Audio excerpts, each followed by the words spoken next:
আল্লাহ পাকের নবী বলেছেন কিয়ামতের দিন সর্বপ্রথম আল্লাহ জিজ্ঞেস করবেন বান্দা নামাজ পড়ছো কিনা। প্রথম প্রশ্ন কি বলেন? প্রথম প্রশ্ন কি?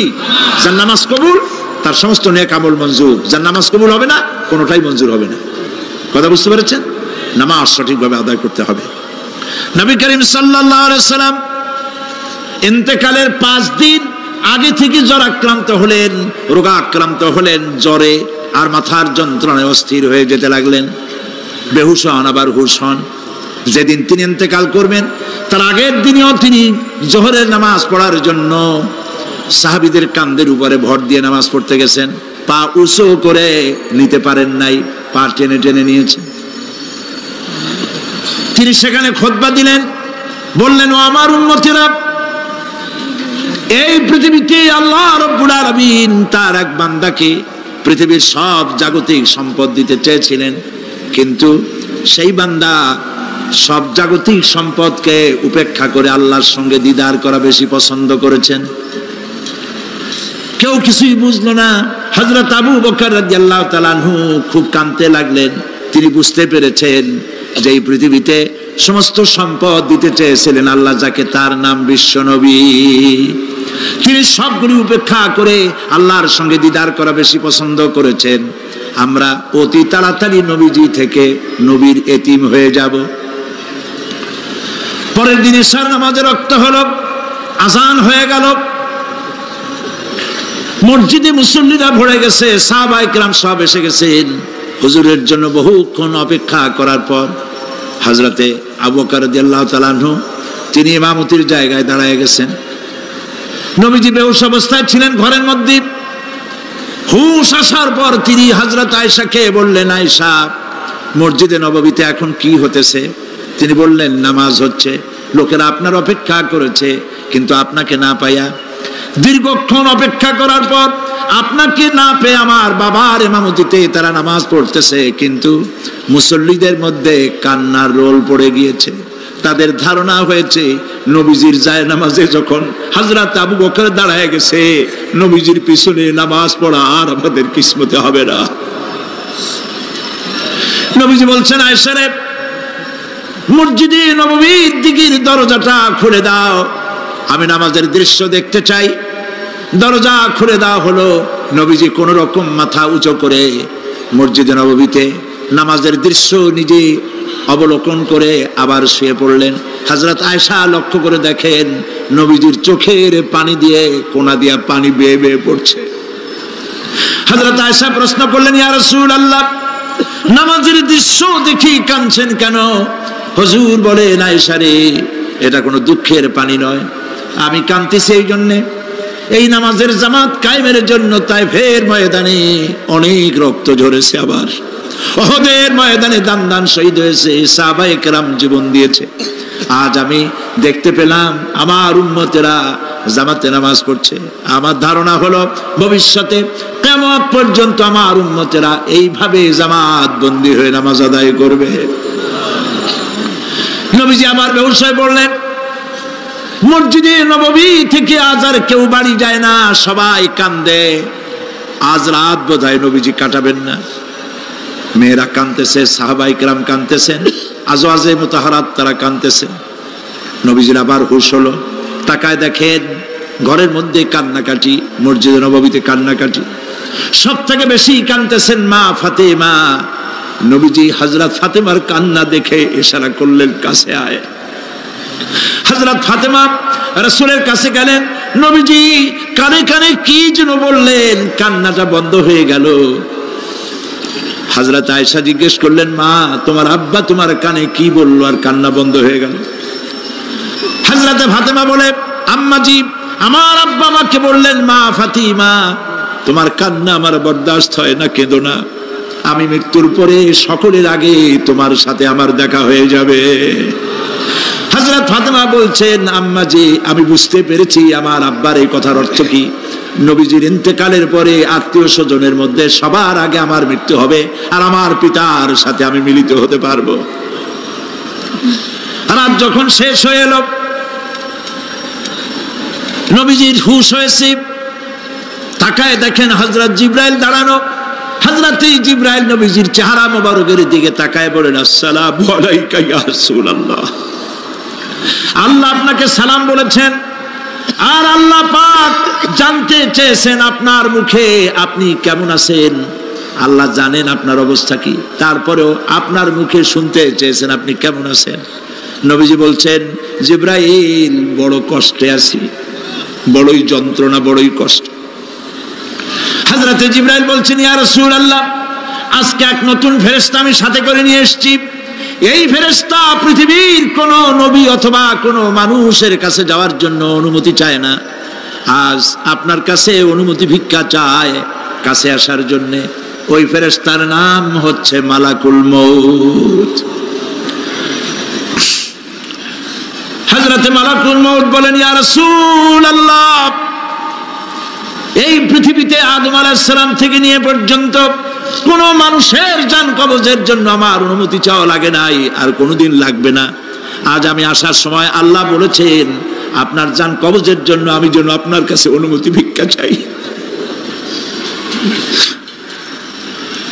নবীজি বলছেন, আমি যদি অনুমতি না দেই তো কি হবে? হযরতে মালাকুল মউত বলছেন, ইয়া রাসূলুল্লাহ, অনুমতি যদি না দেন আমি ফেরত চলে যাব, আমাকে সেভাবেই বলা হয়েছে। হযরতে জিবরাইল বলেন, ইয়া রাসূলুল্লাহ, আল্লাহ রাব্বুল আলামিন আপনার দিদারের ইন্তজার করতেছে।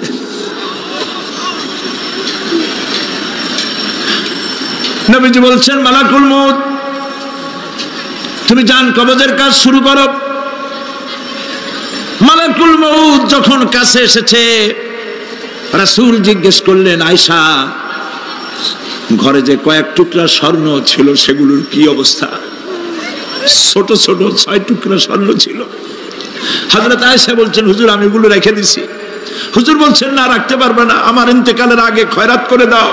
মুহাম্মদ সাল্লাল্লাহু আলাইহি ওয়াসাল্লাম আল্লাহর কাছে অবস্থায় উঠবে না যে তার ঘরের ভিতরে সোনা ছিল, দিয়ে দাও, খয়রাত করে দিয়ে দাও। হযরতে মালাকুল মউত রাসূলের জান কবজ শুরু করে দিলেন। রাসূলুল্লাহ জীবনের শেষ কথা বললেন, আসসালাত আসসালাত ওয়া মা মালাকাত আইমানুকুম। আমার উম্মতেরা বিদায় লগ্নে বলে গেলাম, নামাজ নামাজ নামাজ ছেড়ে দিও না।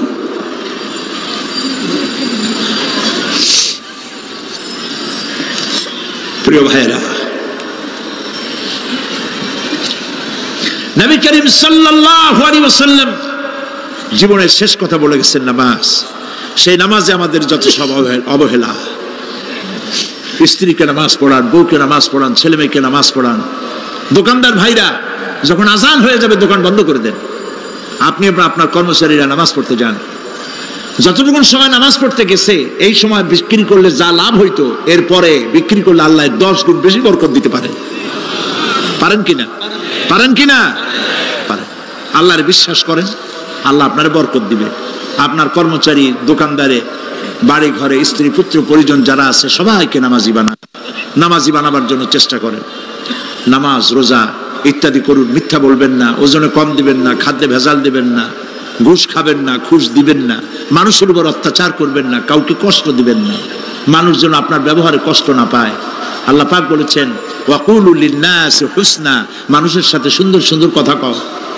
নবী করিম সাল্লাল্লাহু আলাইহি ওয়াসাল্লাম বলেছেন, মানুষের সাথে যদি হাসি মুখে কথা বলো একটা সদকা দেওয়ার সমান সওয়াব হয়ে যাবে। মানুষকে ভালোবাসো, গরিবদের ভালোবাসো, তাদের অর্থ করি দাও, পয়সা করি দাও, তোমার যা আছে দিতে থাকো। কুয়ার পানি যত উঠাবেন তত কুয়ার পানি ভালো থাকবে, আর পানি উঠাবেন না কুয়ার পানি পচে যাবে। এই জন্য আল্লাহর রাস্তায় পয়সা যত ইনকাম হচ্ছে খরচ করতে থাকেন, আল্লাহ পাক দিতে থাকবেন। আল্লাহ পাক বলেছেন যে সদকার মালকে আল্লাহ বৃদ্ধি করে দেন, আর দান সদকা যারা করে না, যাকাত দেয় না, তাদের মালকে আল্লাহ ধ্বংস করে দেন, হালাক করে দেন। এগুলোর দাম নাই, অশান্তি বাড়বে, বউ কথা শুনবে না, সন্তানাদি কথা শুনবে না, মামলা মোকদ্দমা, অশান্তি আর অশান্তি। আর আল্লাহর পথে থাকুন, আল্লাহ শান্তি বাড়ায় দেবেন। আমরা বলি আমিন। প্রিয় ভাই সব, আমি কিছু আলোচনা আজকে আল্লাহ পাক যা করাইছেন এগুলি যেন আল্লাহ আমারে আমল করার তৌফিক দেন।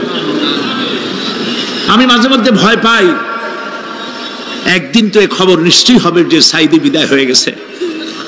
সেদিন খালি হাতে যেন আল্লাহর কাছে না যাই, আমি যেন আসামি না হই যে আমি যা বলছি মানুষকে 40 বছর একটানা যা বললাম আমি নিজে আমল করতে পারি নাই। এরকম ভিক্ষুক যেন আমি না হই, আমি যা মানুষকে বলেছি আমি যেন তা আমল করতে পারি। আমি আপনাদের কাছে দোয়া চাই। আমরা কেউ বাঁচবো না, এই যে দেখা হলো আবার দেখা নাও হইতে পারে, সেই জন্য আমরা আমাদের জীবনকে যেন তৈরি করি। আপনারা কোরআন শরীফ পড়ুন, দিন শিখুন, ঈমান শিখুন, ভালো থাকুন, ভালো হয়ে চলুন। আল্লাহ রাব্বুল আলামিন পরীক্ষার জন্য আমাদেরকে এই ময়দানে ছেড়ে দিয়েছেন। প্রশ্ন কি হবে আল্লাহ সব বলে দিয়েছেন। প্রশ্ন কি হবে? তোমার যৌবন, এ ব্যাপারে প্রশ্ন করা হবে। কোন পথে ইনকাম করেছো প্রশ্ন করা হবে। কোন পথে খরচ করেছো প্রশ্ন করা হবে। দ্বীনের ইলম যতটুকু হাসিল করেছিলে তার কতটুকু নিজে পালন করেছো, আর দ্বীনের দাওয়াত কতটুকু মানুষের কাছে পৌঁছায়ছো, প্রত্যেকটি ব্যাপারে কিয়ামতে আল্লাহর কাছে জবাব দিতে হবে। এই জন্য কবি বলছেন, আমল সে জিंदगी बनती है ये जन्नत भी व जहन्नम भी ये खाके अपनी फितरत है ना नारी ना नूरी। মানুষের জীবন আমল দিয়ে গঠন হয়, আমল দিয়ে জীবন গড়ে, নইলে এই মাটির তৈরি দেহ জান্নাত আর জাহান্নামের কিছু দিয়ে তৈরি হয় নাই। আপনি ইচ্ছে করলে দেহটারে জাহান্নামের জন্য উপযোগী করতে পারেন, ইচ্ছে করলে এই দেহটাকে জান্নাতের জন্য উপযোগী করতে পারেন। এটি আপনার ইখতিয়ারে আল্লাহ দিয়েছেন, আপনাকে বাধ্য করা হয় নাই যে সেজদা না দিলে ফেরেশতা এসে ঘাড়ের উপরে পিটাবে, সুদ ঘুষ জেনা করলে পরে ঠ্যাং পিটায় ভেঙে দেওয়া হবে না। আপনি বাধ্য নন, আপনি সম্মানিত জীব আল্লাহ, সম্মানিত প্রাণী আল্লাহ পাকের, সেই জন্য মানুষকে বাধ্য করা হয় নাই। অটোনোমাস বডি, অটোনমি দেওয়া হয়েছে, আপনাকে স্বাধিকার দেওয়া হয়েছে। চন্দ্র সূর্যের ব্যাপারে স্বাধিকার দেওয়া হয় নাই। রাত এখন 7:35, সূর্যের বাপেরও ক্ষমতা নাই বাংলাদেশে এখন উকি মারে, ঠিক কিনা? সে এখন আমেরিকায় রোদ দিচ্ছে, তাপ দিচ্ছে আমেরিকায়। ওকে নির্ধারণ করা হয়েছে যেভাবে, সেইভাবেই করতে হবে। পানি বলেন, পাহাড় বলেন, পাখি বলেন, চন্দ্র বলেন, গ্রহ বলেন, নক্ষত্র বলেন, সব জিনিস বাই হুক অ্যান্ড ক্রুক আল্লাহর হুকুম মানতে বাধ্য। কোরআনে কারীমে আল্লাহ পাক বলেছেন, আফা গায়রা দীনিল্লাহি ইয়াবগুন ওয়া লাহু আসলামা মান ফিস সামাওয়াতি ওয়াল আরদি তাওআন ওয়া কারহা। আল্লাহর দেওয়া জীবন ব্যবস্থা ছেড়ে দিয়ে তোমরা কি অন্য কোনো মতবাদ তালাশ করো? ওয়ালাহু আসলামা মান ফিস সামাওয়াতি ওয়াল আরদ, অথচ আকাশে যা আছে, জমিনে যা আছে, সব আনুগত্যের মস্তক আমার সামনে অবনত করে দিয়েছে। সুবহানাল্লাহ। মানুষকে আল্লাহ পাক ইখতিয়ার দিয়েছেন, ইচ্ছে করলে মাহফিলও আসতে পারেন, ইচ্ছে করলে সিনেমাও ঢুকতে পারবেন, অসুবিধা নেই। অসুবিধার জন্য কিয়ামত, ওখানে হিসাব হবে। এখানে আপনি সূর্য চন্দ্র ফেরেশতা, ফেরেশতারও কোনো মাজাল নাই, কোনো ইখতিয়ার নাই আল্লাহর হুকুমের বাইরে কিছু করে। আল্লাহ যা করতে বলেছেন তাই করতে হবে, এর বাইরে এক চুলও নড়তে পারবে না। কিন্তু মানুষেরা করতে পারবে। মানুষ ইচ্ছে করলে নামাজ রোজা ছাড়তে পারে, ইচ্ছে করলে আল্লাহরে অমান্য করতে পারে। এইটা তার বিচারের জায়গা না, এটা হলো পরীক্ষার জায়গা। এটা কিসের জায়গা? পরীক্ষার জায়গা। এখানে আপনি কামাই করলে ওখানে কিছু পাবেন, এখানে কামাই না করলে কিছু পাবেন না। আরো সোজা করে বলি, কোন কৃষক, যে কৃষক আষাঢ় মাসে শ্রাবণ মাসে জমিন চাষ করে না, পৌষ মাসে তার গোলায় ধান আসবে?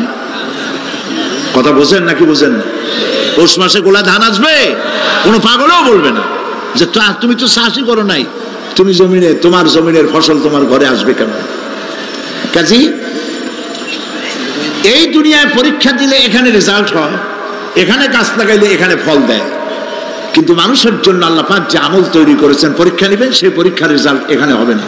পরীক্ষার রেজাল্ট আউট হবে কোথায়? আখিরাতে। বলেন সবাই, কোথায় হবে? পরীক্ষার রেজাল্ট আউট হবে কোথায়? আখিরাতে। এইখানে আপনি যা কামাই করবেন এখানে রিটার্ন দেওয়া হবে না। এখানে যা কামাই করবেন সমস্ত কামাই 700 গুণ বর্ধিত আকারে কিয়ামতে আল্লাহ আপনার হাতে ধরাই দিবেন।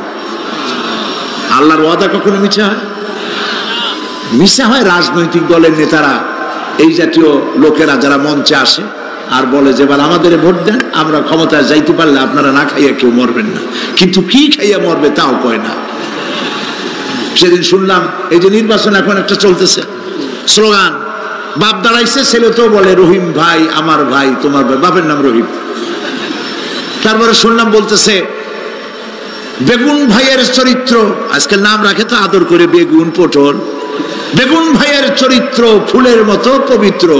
আমি আর একজনের পাশের থেকে কইল যে নামাজ পড়ে না একক, তো এমনই ফুলের মতো চরিত্র। তো দুনিয়ার ময়দানে আপনি যা কামাই করবেন এখানে রেজাল্ট আউট হবে, এখানে আপনি পাবেন ফল, এখানে পাবেন। যা করবেন এখানে গাছ লাগাবেন, ফল লাগাবেন, এখানে পাবেন। আর আল্লাহর জন্য যেটা করবেন সেটার ফল, সেটার রেজাল্ট কিয়ামতে বাইরে হবে। সুবহানাল্লাহ। এখানে পরীক্ষা দিয়ে যদি কেউ ফেল করে, ম্যাট্রিক পরীক্ষা দিয়ে ফেল করেছে, ফাজেল পরীক্ষা দিয়ে ফেল করেছে, আবার পরীক্ষা দিয়ে পাস করার সুযোগ আছে, আবারও ফেল করেছে, আবারও পরীক্ষা দিয়ে পাস করার সুযোগ আছে। 10 বার যদি ফেল করে আরো 10 বার পরীক্ষা দিয়ে পাস করার সুযোগ আছে। কিন্তু কিয়ামতের দিন আল্লাহ রাব্বুল আলামিনের জীবনের পরীক্ষায় কোনো মানুষ যদি আল্লাহর আদালতে ফেল করে বসে একবার, দ্বিতীয়বার পরীক্ষা দেওয়ার আর কোনো সুযোগ নাই। এই পৃথিবীতে যদি কেউ নিম্ন আদালতে মামলায় হেরে যায়, জজ কোর্টে করবে, যদি হেরে যায় হাইকোর্টে করবে, হেরে গেলে আপিল করবে সুপ্রিম কোর্টে, সুপ্রিম কোর্টেও যদি হেরে যায় তাহলে প্রেসিডেন্টের কাছে আপিল করবে, সুযোগ আছে কয়েকবার। কিন্তু কিয়ামতের দিন জীবনের আদালতে কোনো মানুষ যদি একবার ফেল করে বসে, জীবনের মামলায় যদি একবার হেরে যায়, দ্বিতীয়বার আপিল করার আর কোনো জায়গা নাই। সে আখিরাতে রেজাল্ট আউট হবে। আমরা সব মরে যাব, আমরা সব কি হব? সব মরে যাব। আল্লাহ পাক আমাদেরকে উঠাবেন আবার। মানুষকে কবরে রাখার সময় আমরা কি বলি? মিনহা খালাকনাকুম, জানেন না? পড়েন, মিনহা খালাকনাকুম ওয়া ফিহা নুঈদুকুম ওয়া মিনহা নুখরিজুকুম তারাতান উখরা। এই মাটি দিয়ে তোমাকে তৈরি করা হয়েছিল, এই মাটির মধ্যে রেখে গেলাম, এর থেকে আবার তোমাকে উত্থিত করা হবে। কে বলতেছেন কথা? আল্লাহ পাক বলছেন, আল্লাহ তাআলা বলছেন। কি নিষ্ঠুর এই পৃথিবী! ভেবে দেখেছেন কি একবারও কি ভেবে দেখেছেন এই পৃথিবী কত নিষ্ঠুর? এই সন্তান সন্ততি সব একটি মোহ, একটি মায়া, একটি মহব্বত, একটি প্রতারণা। যে বইয়ের জন্য হারাম ইনকাম করেছেন, যে সন্তানদের জন্য হারাম ইনকাম করেছেন, জান দিলেন, রক্ত দিলেন, জীবন দিলেন, সারা রাত কষ্ট করেছেন, দৌড়দৌড়ি করেছেন, যখন মরে গেলেন, যে বাচ্চাটা আপনি কোলে না নিলে কলিজা ঠান্ডা হয় না, সেই বাচ্চা বলবে, মাকে বলবে, মা বাপের লাশ যে রুমে আছে আমার সেখানে নিও না, আমার ভয় করে। ঠিক কিনা? স্ত্রীও আরো 2-1 লোক না হলে লাশের ঘরে থাকতে পারবে না, তারও ভয় করবে। থাকলে বড় জোর মা থাকতে পারে, বাপ থাকতে পারে। যাকে বিবাহ করার পর অনেক সন্তান আছে, মা বাপকে চোখে দেখতে পারে না, বউর কথা মতো মায়ের সাথে কথা বলা বন্ধ করে দেয়। হয়তো কুমিল্লা এরকম নাও থাকতে পারে। বউ তো নালিশ করছে, মায়ের সাথে কথা কয় না, আবার বলে এই বুড়িটা মরে না কেন? নাউযুবিল্লাহ, নাউযুবিল্লাহ।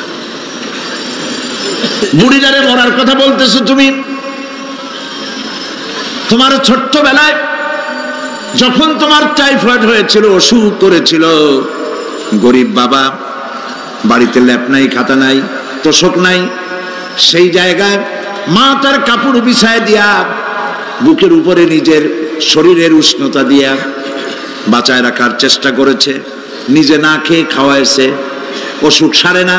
মা ওই মুমূর্ষু বাচ্চার সেরানে তার মাথার কাছে বসে তাহাজ্জুদের নামাজ পড়ে কোরআন শরীফ তেলাওয়াত করে, চোখ দিয়া পানি পড়ে আর বলতে তাকে, রব্বুল আলামিন আমার জীবনটারে দিয়া আমার কলিজার টুকরা সন্তানটারে বাঁচাইয়া দাও।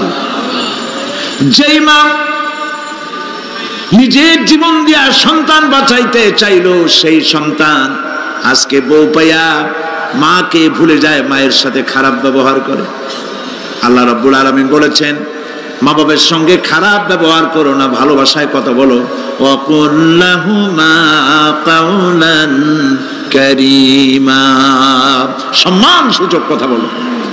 মা বাবার জন্য দোয়া করো আমার কাছে। কে বলতেছেন? আল্লাহ তাআলা বলছেন দোয়া করো আমার কাছে এই ভাষায়, রব্বিরহামহুমা কামা রাব্বায়ানি সাগীরা। পড়েন সবাই, রব্বিরহামহুমা কামা রাব্বায়ানি সাগীরা।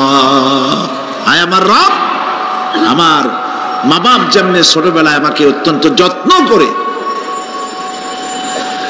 লালন পালন করেছে, আল্লাহ তাআলা তুমি দয়া করে আমার মা বাপকে তোমার রহমতের করে লালন পালন করো। সুবহানাল্লাহ। প্রত্যেক নামাজের পর সকলে এই দোয়া পড়বেন, মনে থাকবে? মনে থাকবে? প্রিয় ভাই সব, সেই কিয়ামতের মাঠে আমাদেরকে উঠতে হবে, আল্লাহর দরবারে উঠতে হবে। সেই সময় আমাদেরকে কেউ উপকার করবে না। ইয়াউমা লা ইয়ানফাউ মালুন ওয়ালা বানুন, সম্পদ আর সন্তান সন্ততি কোনো কাজে লাগবে না। মা তার সন্তানকে চিনবে না, সন্তান তার মাকে চিনবে না, বাপ তার সন্তানকে চিনবে না, কেউ কাউকে পরিচয় দিবে না।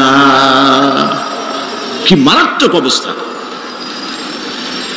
মানুষ চরম অসহায় হয়ে যাবে। চতুর্দিকে ফেরেশতার আনাগোনা, সূর্য মাত্র 1 হাত উপরে, প্রচন্ড তাপ নিয়ে সূর্য অবস্থান নেবে, মাথার চান্দি ফেটে গিয়ে গুনাহগারের মাথার মগজ গলে গলে পড়তে থাকবে। পিপাসার যন্ত্রণায় জিহ্বাটা ঝুলে কুকুরের মতো করে নাভিস্থল পর্যন্ত ঝুলে পড়বে। কেউ উপকার করবে না, কেউ জিগাবেও না। অনেক লোক আছে পীরের কাছে মুরিদ হয় আর মনে করে পীর সাহেব তারে কিয়ামতে সুপারিশ করবে। অসম্ভব। আয়াতুল কুরসির মধ্যে আমরা পড়ি, মান যাল্লাযী ইয়াশফাউ ইনদাহু ইল্লা বিইজনিহি। কে আছে এমন, কার হিম্মত আছে আল্লাহ পাকের বিনা অনুমতিতে কথা বলে? সুবহানাল্লাহ বলে। কোথার পীর কোথার খাজা বাবা হারায় যাবে। ইব্রাহিম আলাইহিস সালামের মতো পয়গম্বর কি মনে করে? আল্লাহর খলিল। ইব্রাহিম আলাইহিস সালাম আল্লাহর কি? আল্লাহর খলিল। আল্লাহর খলিল কিয়ামতের দিন বলবেন, আল্লাহ পাক, আয় আল্লাহ তাআলা, আমার বাপের কাছে আমার একটা ওয়াদা ছিল, আমি সুপারিশ করব তার জন্য, তুমি দয়া করে আমার বাপকে জাহান্নাম থেকে ক্ষমা করো, আমি তার জন্য সুপারিশ করতেছি। আল্লাহ তাআলা বলবেন, ইব্রাহিম তোমার সুপারিশ মঞ্জুর হলো না। কথা বুঝতেছেন না? বুঝতেছেন না? ইব্রাহিম আলাইহিস সালাম যদি বাপের জন্য সুপারিশ করতে না পারে, ইব্রাহিম আলাইহিস সালাম তিনি যদি তার বাপের জন্য সুপারিশ করিয়া যদি ব্যর্থ হন, আপনার পিসাব কোন কামে লাগবে চিন্তা করেন। নবী করিম সাল্লাল্লাহু আলাইহি ওয়াসাল্লামকে প্রশ্ন করা হয়েছে, হে রাসূল আপনার আব্বা আম্মার অবস্থা কি হবে? কথা কি শোনেন নাকি? আপনার আব্বা আম্মার অবস্থা কি হবে?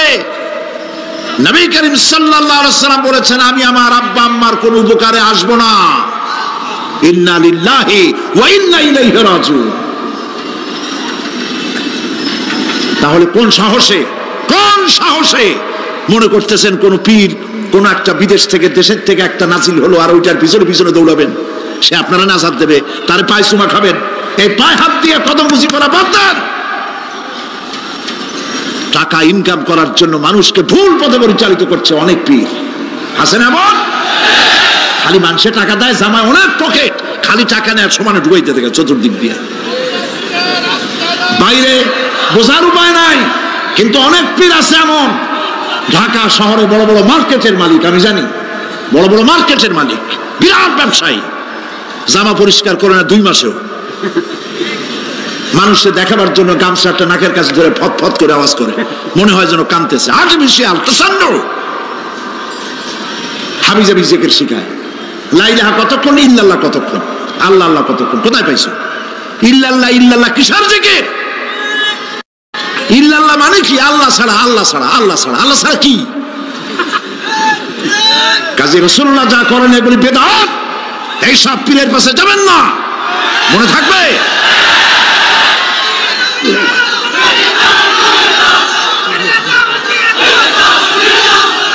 প্রিয় ভাই সব, কিয়ামতের দিন আপনার আমল, একমাত্র আমল আপনাকে বাঁচাইতে পারবে। এই কোরআন শরীফে আল্লাহ পাক বলেছেন, ইয়া আইয়ুহাল্লাযীনা আমানু আবতাগু ইলাইহিল ওয়াসিলা, হে বিশ্বাসীরা ওসিলা ধরো। ধুরন্ধর এক শ্রেণীর লোকেরা এর অর্থ করেছে পীর ধরো। দুনিয়ার কোন তাফসীর, যত মুফাসসির পৃথিবীতে জন্মগ্রহণ করেছেন, কোন মুফাসসির এটা বলেন নাই আবতাগু ইলাইহিল ওসিলার মানে হলো পীর ধরো। বরং সমস্ত তাফসীর মুহাক্কিকিন বলেছেন আবতাগু ইলাইহিল ওসিলা আয় আমলে সালেহ, নেক আমলের ওসিলা ধরো। সুবহানাল্লাহ, নেক আমলের ওসিলা ধরো। প্রিয় ভাই সব, ধান্দাবাজি ছাড়তে হবে। কিয়ামতের দিন মানুষ একেবারে অসহায় হয়ে যাবে, কেউ সাহায্য করবে না। সেই দিন প্রশ্নগুলি, প্রশ্নপত্র সামনে আসবে, আমলনামাগুলি বেঈমানের পিছন দিক থেকে বাম হাতে আসবে, আর ইমানদারের সামনে থেকে ডান হাতে আসবে। আমলনামা হাতে পাওয়ার সঙ্গে সঙ্গে বেঈমান বুঝে ফেলবে তার জায়গা কোথায়। কলিজা তখন গলার কাছে চলে আসবে। সত্য ছিল একসাথে। মনে করেন এই মাহফিলের মধ্যে, মনে করেন এইখানে সন্ত্রাসী আছে, খুনি আছে, ওয়ান্টেড, মোস্ট ওয়ান্টেড আসামি এর মধ্যে আছে, ধরা যাচ্ছে না। অনেক মানুষের মধ্যে হঠাৎ করে অর্ডার হলো যে ভিতরে এসবিআইবি ঢুকিয়ে দেওয়া হয়েছে, গোয়েন্দা বিভাগের লোক ঢুকিয়ে দেওয়া আছে, সন্ত্রাসী মোস্ট ওয়ান্টেড যারা আছে বেরিয়ে পড়ো, এক পাশে চলে আসো। তখন অবস্থাটা কি হবে তাদের? মজা লাগবে? পায়ের রক্ত মাথায় উঠে যাবে, চোখ দিয়ে রক্ত পড়া শুরু করবে। সমস্ত মানুষ একসাথে ছিল হাসরের ময়দানে, হঠাৎ করে অর্ডার হয়ে যাবে অন্তাজুল ইয়াউমা আইয়ুহাল মুজরিমুন, হে অপরাধীর দলেরা আলাদা হয়ে যাও। ইন্না লিল্লাহ, আলাদা হয়ে যাও। সমস্ত মানুষ সেখানে খালি পায়ে উঠবে, কারো পায়ে জুতা নাই, স্যান্ডেল নেই, পরনে কোনো কাপড় নাই, গায়ে কোনো কাপড় নাই, মাথায় কোনো আবরণ নাই। হযরত আয়েশা সিদ্দিকা রাদিয়াল্লাহু তাআলা আনহা, তিনি নবী করিম সাল্লাল্লাহু আলাইহি ওয়াসাল্লামের কাছে কিয়ামতের এই বর্ণনা শুনে কাঁদতেছিলেন আর বলতেছিলেন, হে আল্লাহর রাসূল, কিয়ামতে সকলকে ভাবে উঠতে হবে, এমনকি আমাকেও? হুজুর বললেন, প্রত্যেকটি মানুষকেই উলঙ্গিনী হয়ে উঠতে হবে। তিনি প্রশ্ন করলেন, তখন কি শরম হবে না? নবী করিম সাল্লাল্লাহু আলাইহি ওয়াসাল্লাম বলছেন, জাহান্নামের ভয়তে কেউ কারো দিকে তাকাবার সুযোগ পাবে না। সব উপরের দিকে তাকায় থাকবে আর বলবে, আল্লাহ আমারে বাঁচাও, আল্লাহ আমারে রক্ষা করো। সমস্ত নবীরা, সমস্ত নবী আদম আলাইহিস সালাম থেকে শুরু করে ঈসা আলাইহিস সালাম পর্যন্ত সব নবী বলবেন, নাফসি নাফসি, আল্লাহ আমারে বাঁচাও, আমাকে রক্ষা করো। কোথায় যাবে আপনার পীর সাহেব? একমাত্র ব্যক্তি, একমাত্র ব্যক্তি বিশ্বনবী মুহাম্মদুর রাসূলুল্লাহ সাল্লাল্লাহু। মানুষেরা হয়রান হয়ে যাবে, আদম আলাইহিস সালামের কাছে যাবে, আবাল বাশার, আপনি প্রথম মানুষ, আমরা বিপদে শেষ হয়ে গেছি, 50,000 বছর দাঁড়ায় আছি। কয় বছর দাঁড়ায় থাকতে হবে? কোথায় আছে? এই কোরআন শরীফ, 50,000 সানা মিম্মা তাউদ্দুন। এই পৃথিবীতে গণনা করলে 12 মাসে 1 বছর, 12 বছরে 1 যুগ, এরকম করে করে 50,000 বছর পৃথিবীতে গুনলে যত বড় লম্বা হয়, বিচারের দিনটা এত বড় লম্বা হবে। সবাই বলবে, আদম আলাইহিস সালাম আমাদের জন্য একটু আল্লাহকে সুপারিশ করুন যেন তিনি আমাদের বিচারটা তাড়াতাড়ি করে দেন। তিনি বলবেন, আমার পক্ষে সম্ভব না, আল্লাহ সামনে দাঁড়িয়ে কথা বলার আমার কোনো সাহস নাই, আমি পারবো না। নূহ আলাইহিস সালামের কাছে যাও, নূহ আলাইহিস সালাম বলবেন, আমি পারবো না। মুসা আলাইহিস সালামের কাছে যাও, তিনি বলবেন, আমি পারবো না। ইব্রাহিম আলাইহিস সালামের কাছে যাও, একজন আরেকজনের কাছে পাঠাবে। সর্বশেষ ঈসা আলাইহিস সালামের কাছে লোকেরা আসবে, হাসরবাসী। ঈসা আলাইহিস সালাম বলবেন আমি তো পারবোই না, কারণ পৃথিবীর শত শত কোটি নাসারারা আমাকে আল্লাহর ছেলে বলেছে, অথচ আমি তাদের তা বলতে বলি নাই। আমি নিজের ব্যাপারেই আজকে শঙ্কিত, আমারে তারা আল্লাহর ছেলে বলছে। আল্লাহ আজকে আমার সাথে কি ব্যবহার করবেন আমি তো জানি না, আমি নিজেই বিপদে আছি। তবে আমি তোমাদের ব্যাপারে একটা পরামর্শ দিতে পারবো। একজন ব্যক্তি আছে যার কাছে গেলে তিনি কথা বলতে পারবেন, তিনি বিশ্বনবী রাহমাতুল লিল আলামিন জনাব মুহাম্মদ রাসূলুল্লাহ সাল্লাল্লাহু আলাইহি ওয়াসাল্লাম। তার কাছে চলে যাও, হাসরবাসীরা তার কাছে চলে যাবে। নবীজি সকলের কথা শুনে সিজদায় পড়ে কাঁদতে থাকবেন। তিনি বলবেন হাসরবাসীদের কাজ সুস্থ করবেন, এই কাজ আমার কাজ, আমি বলবো আল্লাহ পাককে। তিনি সিজদায় পড়ে কাঁদবেন। রব্বুল আলামিন প্রশ্ন করবেন, হে আমার রাসূল, আপনার তো আজকে কান্দার দিন না, আপনি কাঁদেন কেন? আমি আপনাকে মাকামে মাহমুদ দিয়েছি, কাউসারের মালিক বানাই দিয়েছি। আপনি জান্নাতে প্রবেশ করার আগে কেউ ভেস্টে যাইতে পারবে না, এই সম্মান দিয়েছি, কাঁদেন কেন? নবীজি বলেন, রব্বুল আলামিন যা তুমি আমার জন্য বরাদ্দ রেখেছো সব আমি পেয়েছি বা পাবো, আমি কান্দি আমার উম্মতের কি হবে? আল্লাহ রাব্বুল আলামিন তাকে পারমিশন দিবেন, আপনার নেককার জান্নাতি উম্মতগুলি আপনি বেছে নিন। নবী করিম সাল্লাল্লাহু আলাইহি ওয়াসাল্লাম পারমিশন পাবেন। আল্লাহর পারমিশন ব্যতি রেখে আল্লাহর দরবারে কথা উচ্চারণ করার ক্ষমতা কারো হবে না। সুবহানাল্লাহ। এই কথা ভাববার কোনো কারণ নাই। অমুক পীর সাহেবের অনেক মুরিদ আছে, সব মুরিদ টুরিদ নিয়ে নারায়ে তাকবীর জিন্দাবাদ, পীর সাহেব জিন্দাবাদ, এই সমস্ত বাদ বোধ কামে লাগবে না।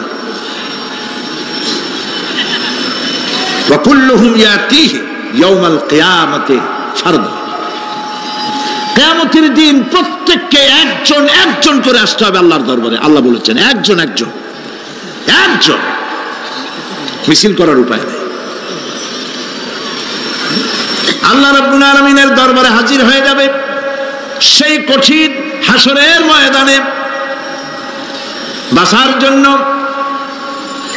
নবীজি দোয়া শিখায় দিয়েছেন, দোয়া করো, আল্লাহুম্মা হাসিবনি হিসাবান ইয়াসীরা। পড়েন আমার সাথে, আল্লাহুম্মা হাসিবনি হিসাবান ইয়াসীরা, আল্লাহুম্মা হাসিবনি হিসাবান ইয়াসীরা। হে আল্লাহ তুমি আমার সহজ হিসাব নাও। নবী করিম সাল্লাল্লাহু আলাইহি ওয়াসাল্লাম নিজেই দোয়া করেছেন। চিন্তা করেন, আল্লাহ পাক নিজে, আল্লাহ তাআলা তিনি নিজে প্রশ্ন করবেন এবং পাপগুলি দেখাই দেবেন, এই সব পাপ করছো। মানুষ আল্লাহর বান্দা ভয় চোটে কলজা গলা দিয়ে বেরিয়ে যেতে থাকবে, বেরিয়ে যেতে চাইবে, তার বাষ্পরুদ্ধ হয়ে আসবে, বলতে থাকবে আল্লাহ আমি করে ফেলেছি, আমি মাপ চাই, তোমার কাছে ক্ষমা ভিক্ষা চাই। আল্লাহ রাব্বুল আলামিন বান্দার কাকুতি বিনতির দিকে লক্ষ্য করে বলবেন, বান্দারে আমি তোকে ক্ষমা করে দিলাম। এটাই হলো হিসাব ইয়াসির, সহজ হিসাব। এই সহজ হিসাব কার কিসমতে আছে কার কিসমতে নাই আমরা কেউ জানি না। এই দুনিয়াটাকে আল্লাহ পাক বানাইছিলেন পরীক্ষা নেওয়ার জন্য। কি জন্যে? পরীক্ষা নেওয়ার জন্য। পরীক্ষায় যার যে বয়স এখন আছে, এখানে আমার যা বয়স, আপনার যা বয়স, এই বয়সে যা যা করছি এখন হিসাব করেন। ছোটবেলায় কই মাছের কাঁচা গলার মধ্যে ঢুকছিল, তখন ক্লাস 2তে পড়ি, এরকমের একটা ঘটনা মনে আছে কিনা? মনে নাই? অন্যের বাড়ির আম পাড়তে গিয়া বাড়িওয়ালার সামনে পড়ছিলেন, 2টা থাপ্পড় দিয়েছিল, এইসব কথা মনে আছে না? আছে কিনা? এই ছোট্ট ছোট্ট কথাগুলি, কোন পুকুর পাড়ে আসার খাইছিলাম, কেডা মারছিল, সেই ছোট্টবেলা থেকে এই পর্যন্ত এই ছোট্ট কথাগুলি যদি মনে থাকে, তাহলে বড় বড় পাপ কি কি করছেন তা মনে নাই? তাহলে নিজের হিসাব নিজে করো। কিয়ামতে আল্লাহ পাক আমলনামা হাতে দিবেন, বলবেন পড়ো, ইকরা কিতাবাক, পড়ো তোমার আমলনামা, তুমি তোমার হিসাবের জন্য আজকে তুমি নিজেই যথেষ্ট। পড়ে দেখো কি করছো।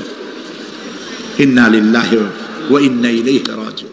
হযরত ওমর ফারুক রাদিয়াল্লাহু তাআলা আনহু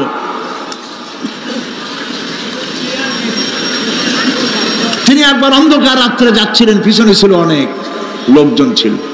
হাঁটতে হাঁটতে তিনি প্রশ্ন করলেন, আচ্ছা তোমাদের মধ্যে কি কেউ আছে এমন বলতে পারো যে কোরআন শরীফের মধ্যে সবথেকে হতাশাব্যঞ্জক আয়াত কোনটি?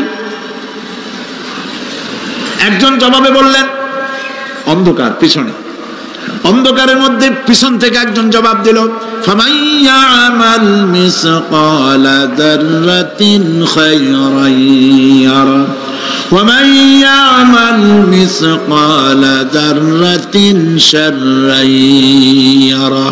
এর অর্থ হলো, পৃথিবীতে কেউ যদি ছোট্ট একটি পাপ নেকির কাজ করে, সরিষা পরিমাণ নেকির কাজ যদি করে সেটা দেখতে পাবে, সরিষা পরিমাণ পাপের কাজ যদি করে সেটা দেখতে পাবে।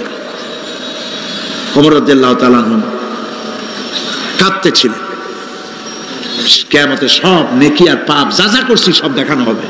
ইন্না লিল্লাহি ওয়া ইন্না ইলাইহি রাজিউন। আল্লাহ তুমি মাফ করে দাও আমাদেরকে, আমরা বলি আমিন। কতক্ষণ হাঁটার পরে তিনি প্রশ্ন করলেন, আচ্ছা মুমিনদের জন্য কোরআনের মধ্যে সবথেকে আশাব্যঞ্জক কোন আয়াত কি আছে? পেছন থেকে আওয়াজ এলো, মুমিনদের জন্য আশাব্যঞ্জক একটি আয়াত আল্লাহ রাব্বুল আলামিন কোরআনের মধ্যে দিয়েছেন, সেটি হচ্ছে লা তাকনাতু মির রাহমাতিল্লাহ। আমার রহমত থেকে, আল্লাহর রহমত থেকে হতাশ হয়েও না, নিরাশ হয়ে যেও না। অর্থ হচ্ছে আমরা পাপ করেছি, আমরা সবাই গুনাহগার কিনা বলেন? স্বীকার করি আমরা সবাই গুনাহগার কিনা? সবাই গুনাহগার।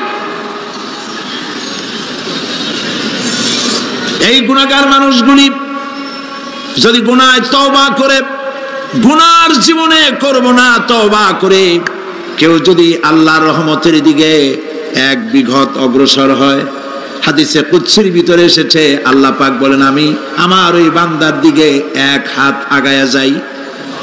কোন বান্দা যদি গুনাহ তওবা করে আর যদি গুনাহ না করে আমার দিকে যদি হেঁটে আসে, আমার রহমত বান্দার দিকে দৌড়াইয়া যায়। আল্লাহর গজবের চাইতে রহমত বেশি। বান্দা তোমার গুনাহ যদি আকাশ সমান হয়, আল্লাহর, তোমার গুনাহ যদি পাহাড় সমান হয়, আল্লাহর রহমত আকাশ সমান। তোমার গুনাহ যদি আকাশ সমান হয়, আল্লাহর রহমত তার আরশে আজিম ছায়া গেছে। সুবহানাল্লাহ। মাপ চাও, ক্ষমা চাও, তওবা করো, জীবনে গুনাহ আর করব না। যে ব্যক্তি তওবা করবে, গুনাহ থেকে বাঁচবে, আল্লাহ তাদেরকে রক্ষা করবে। প্রিয় ভাইয়েরা, এই দুনিয়ার জিন্দেগিতে পৃথিবীর মহব্বতে আমরা পাগল হয়ে গেছি। সবাই শুধু টাকা টাকা, টাকা ছাড়া দুনিয়াটা ফাঁকা। দুনিয়া কা মজা লে লো, দুনিয়া তোমারি হ্যায়। খাও দাও ফুর্তি করো, দুনিয়াটা মস্ত বড়। এগুলি শয়তানদের কথা। কাদের কথা? শয়তানদের কথা। আল্লাহ বলেছেন কুলু ওয়া তামাত্তাউ, খা, জব্বার খাও, খা, খার ফুর্তি কর। মাতাউন কালিল সুম্মা মাওয়াহুম জাহান্নাম ওয়া বিসাল মাসির। সামান্য কয়েকদিনের জন্য দালান কোঠা বানাইয়া ফুর্তি কর, এরপরে জায়গা হবে জাহান্নামে। জায়গা হবে কোথায়? জাহান্নামে। প্রিয় ভাইয়েরা, এই দুনিয়াটার দৃষ্টান্ত একটা পরের স্ত্রীর মতো সুন্দরী যুবতী, রূপবতী, স্বাস্থ্যবতী পরের একটা স্ত্রী। এইটারে দেখে আফসোস করে কোনো লাভ আছে? জবাব দেন। যারা কথা বোঝেন তারা জবাব দেন। অন্যের সুন্দরী তরুণী, তন্নী, রূপবতী যুবতী, রূপের ছটায় চতুর্দিক আলোকিত, এরকম একটা পরের বউ দেখে আফসোস করে কোনো লাভ আছে? ওর তো বিয়ে হয়ে গেছে, তুমি আফসোস করে লাভ কি? গলা দড়ি দিয়ে মরলেও লাভ নাই। এই পৃথিবী একটা সুন্দরী পর স্ত্রীর মতো। একে যত মহব্বত করবেন, আল্লাহর রহমত থেকে তত দূরে চলে যাবেন। আর এই দুনিয়ার উপরে যত লাথি মারবেন, আল্লাহর দিকে তত আগায় যাবেন। খালি টাকা চাই, টাকা টাকা। বাড়ি একটা আছে আরো 6টা চাই, দোকান 5টা আছে আরো 7টা চাই, গাড়ি একটা আছে আর 50টা চাই। এই চাই আর চাই, খাই আর পাই, এই করতে করতে মানুষের জীবন শেষ হয়ে যায়। আহারে, একেবারে খালি হাতে চলে গেল। ইন্ডাস্ট্রি পড়ে থাকলো, বাড়ি পড়ে থাকলো, গাড়ি পড়ে থাকলো, 3 খান কাপড় নিয়ে চলে গেল গর্তের মধ্যে। আহারে, ছেলে মেয়ে বউ চোখের একটু পানি ফেলাইলো ওই দিন, আর কিচ্ছু না, কবরের মধ্যে রেখে দিল। এখন কবরের ভিতরে ফেরেশতা চলে এসেছে। বেঈমান হয়ে যদি মারা যেয়ে থাকে, ঈমান নিয়ে মরে নাই, বেঈমান হয়ে মারা গেছে, কলেমা মনে আসে নাই, জিজ্ঞেস করা হবে মান রব্বুকা মা দীনুকা মান নাবিয়ুকা, কে তোমার রব, কি তোমার দিন, কে তোমার নবী? বেঈমান বলবে হায় হাতা লা আদরি, জানি না। নাউযুবিল্লাহ, বলে নাউযুবিল্লাহ, জানি না। এখানে আপনি মুখস্থ করে গেলেই যে ওখানে জবাব দিতে পারবেন এমনটি হবে না। আমল করতে হবে, আমল তৈরি করতে হবে। আমল মানে কিন্তু এইটা না যে আপনি বসে বসে তাসবিহ পড়বেন, এটা লোকের আমল করে, যে লোকটা খুব আমলদার, খুব আমল করে। আমলের ইংরেজি হচ্ছে ওয়ার্ক, বাংলা হলো কাজ। তো কেউ বসে বসে কোনো কাজ নাই তাসবিহ টিপতেছে, এটা কিন্তু আমল হইলো? আপনার সমস্ত কাজগুলি হতে হবে আল্লাহরে খুশি করার জন্য। দোকানদারি করবেন আল্লাহরে খুশি করার জন্য করেন। আচ্ছা, ওখানে পরে আসতেছে। কবরের ভিতরে জবাব দিবে আমি কিছু জানি না। কিছুই যখন জানলো না, শাস্তি শুরু হয়ে যাবে। সিজ্জিনে তার রূহ রাখা হবে, এ মাটির দেহ মাটির সঙ্গে মিশে যাবে। কবরের মধ্যে কোনো প্রচন্ড শাস্তি বা জাহান্নামের আগুন ইত্যাদি দিয়েছি, প্রচন্ড কোনো শাস্তি হবে না। শাস্তি হবে কবর আযাব, আযাবুল কবর হক, আযাবে কবর হবে, তবে জাহান্নামের শাস্তি মতো হবে না। আসামি কনভিক্টেড না হওয়া পর্যন্ত, বিচার না হওয়া পর্যন্ত যেমন ফালায় রাখে জেলখানার কোন রুমে বা হাজতখানায়, ওই রকম সিজ্জিন নামক একটা জায়গা আছে, ওইখানে রেখে দেবে। শাস্তি হবে কিসের উপরে? রুহের পরে। অনেকে মনে করে যে কবর হলো ওই শুধু মাটির মধ্যে ওইটা, কিন্তু এইটার নাম শুধু কবর না। মানুষের জীবনের 4টে স্তর। কয়টা স্তর? একটা হলো আলমে আরওয়াহ, আরেকটি হচ্ছে আলমে আজসাম অথবা আলমে আসবাব, আরেকটি হচ্ছে আলমে বারজাখ, আরেকটি হচ্ছে আলমে আখিরাত। কয়টা হলো? 4টা। আলমে আরওয়াহ রূহের জগৎ, যেখান থেকে আমরা আসছি। আর আলমে আজসাম বা আলমে আসবাব হলো বস্তু জগৎ, যেখানে আমরা আছি। এরপরে মৃত্যু থেকে শুরু করে কিয়ামতের দিন পর্যন্ত যে সময়টা, এই সময়টার নাম হলো আলমে বারজাখ। বারজাখ শব্দের অর্থ হলো জবনিকা, পর্দা, স্ক্রিন, একটা পর্দার আড়ালে নিয়ে যাওয়া হবে। এরপর হবে আলমে আখিরাত, যেখানে জবাবদিহির জন্য সকলকে উঠতে হবে। শাস্তি হবে রুহের উপরে। এখন আপনি বলবেন যে রুহের শাস্তি হয় কেমনে? রুহ তো দেখা যায় না। রুহ কি দেখা যায়? রুহ সম্পর্কে প্রশ্ন করা হয়েছে, ওয়ায়াসআলুনাকা আনির রূহ কুলির রূহু মিন আমরি রাব্বি। নবী, আপনাকে প্রশ্ন করা হয় রূহ কি জিনিস, আপনি বলুন রূহ হচ্ছে আল্লাহ পাকের একটি অর্ডার। তো এই অর্ডার, একটি হুকুম, যার কোনো আকার নাই, এইটারে আল্লাহ শাস্তি কেমনে দেবে? এই শাস্তি আপনি এই দুনিয়ায় বুঝতে পারবেন। হঠাৎ করে আপনার গ্রেফতারি পরোয়ানা জারি হয়ে গেছে, তখন একটা টেনশন ক্রিয়েট করে। এই শাস্তিটা কোথায় হয়? বডির উপরে না রুহের উপরে? রুহের উপরে হয়।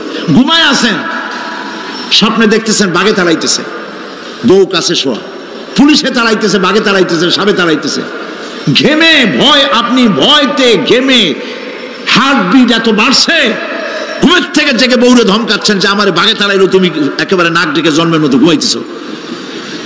বউ তো টেরই পায় নাই, ঠিক কিনা? এই যে বাঘে তাড়াইলো, পুলিশে তাড়াইলো, সাপে তাড়াইলো, ঘুমের মধ্যে কষ্টে ঘাম বেরিয়ে গেল, এই শাস্তিটা কিছুর উপরে হইলো? রুহের উপরে। এটা আল্লাহ দেখাই দিলেন, মরার পরে এর থেকে মারাত্মক কঠিন শাস্তি রুহের উপরে হবে। তারপরে বডি বানানো হবে জাহান্নামে দেওয়ার জন্য। এগুলির ব্যাপারে আমি আলোচনা করেছিলাম চট্টগ্রামে এবছর, সূরা নাবার তাফসীর করেছিলাম। সূরা নাবা, আম্মা ইয়াতাসাআলুন, 5 দিন তাফসীর করেছি। 31 জন হিন্দু খ্রিস্টান মুসলমান হয়ে গেছে এবার চট্টগ্রাম। নবী করিম সাল্লাল্লাহু আলাইহি ওয়াসাল্লাম বলেছেন, কেউ যদি দুনিয়ায় বেঁচে থাকা অবস্থায় কিয়ামতের দৃশ্য দেখতে চায়, সেজন্য সূরা নাবা, সূরা আত-তাকবীর, সূরা নাজিআত, সূরা আল ইনফিতার, এই সূরাগুলি যেন পড়ে, তাহলে দুনিয়ায় জীবিত থাকা অবস্থায় কিয়ামতের দৃশ্য দেখতে পারবে। ঈমানদার ব্যক্তি, যে ব্যক্তি মরার সময় মুখে উচ্চারণ করতে পেরেছে লা ইলাহা ইল্লাল্লাহু মুহাম্মাদুর রাসূলুল্লাহ, জোরে সোরে পড়েন লা ইলাহা লা ইলাহা লা ইলাহা লা ইলাহা ইল্লাল্লাহু মুহাম্মাদুর রাসূলুল্লাহ। কালেমা পড়ে মারা গেল। এরপরে কবরের ভিতরে মুনকার নাকির ফেরেশতা এসে হাজির হয়ে যাবে, প্রশ্ন করবে মান রব্বুকা। ঈমানদার ব্যক্তি বলবে রব্বি আল্লাহ। বলেন রব্বি আল্লাহ। আমার রব কে? আল্লাহ না, আল্লাহ। মোহব্বতের সাথে বলেন আল্লাহ। কেউ যদি হৃদয়ের গভীর কন্দর থেকে, কলিজার মধ্য দিয়ে, মনের মণিকোঠা থেকে একবার যদি গভীর রাত্রে জেগে একবার যদি বলে আল্লাহ, আল্লাহ পাক ৭০ বার সাড়া দিয়ে জিজ্ঞেস করেন বান্দা কি চাও বলো, আমি হাজির। কি মজার নাম আল্লাহ, এর থেকে মজার নাম পৃথিবীতে নাই। এই মজা বেশি পাবেন তাহাজ্জুদের সময়। সুবহানাল্লাহ বলেন। রাত জাগতে শিখুন, তাহাজ্জুদের নামাজের অভ্যাস করুন। সমস্ত নবীদের উপরে তাহাজ্জুদ পড়া বাধ্যতামূলক ছিল। গভীর রাত্রে সব ঘুমানো, আপনি জাগুন, উযু করুন, একটা রুমের মধ্যে একা চলে যান, দরজা বন্ধ করে দিন, তারপরে ৬ রাকাত ৮ রাকাত নামাজ পড়ে কান ধরিয়ে আল্লাহর কাছে বলতে থাকেন আল্লাহ, আমি এই সমাজের একজন নগণ্য মানুষ, তুমি দয়া করে আমারে কত টাকা দিছো, পয়সা দিছো। আমার মতো বিদ্যা জানাওয়ালা লোকেরা রিক্সা চালায়, অফিসে চাকরি করে, খাইয়া বউরেও ভালো কাপড় দিতে পারে না। তুমি আমারে কই থেকে কই নিয়ে আসছো বাবু, তার আমি শুধু নাফরমানি করছি, গুনাহ করছি, মিথ্যা কথা বলছি। আল্লাহ তুমি আমারে মাফ করো। গভীর রাত্রে গুনগুন করে নিজের কানে ধরে অপরাধ স্বীকার করে কাঁদতে থাকেন আর ডাকতে থাকেন ইয়া আল্লাহু ইয়া রহমানু ইয়া রহিমু ইয়া হাইয়ু ইয়া কাইয়ুম। পড়েন ইয়া আল্লাহু ইয়া রহমানু ইয়া রহিমু ইয়া হাইয়ু ইয়া কাইয়ুম। ইয়া আল্লাহু ইয়া রহমানু ইয়া রহিমু ইয়া হাইয়ু ইয়া কাইয়ুম। চোখের পানি ফেলে। নবীজি বলেছেন আল্লাহর ভয়েতে গুনাহ করেছিল, সেই লজ্জা করে আল্লাহর ভয়েতে, জাহান্নামের ভয়েতে মানুষ যখন কান্দে, চোখের পানি নাকের অর্ধেক আসতে না আসতে আল্লাহ পাক তার মাফ করে দেন। আল্লাহ পাক।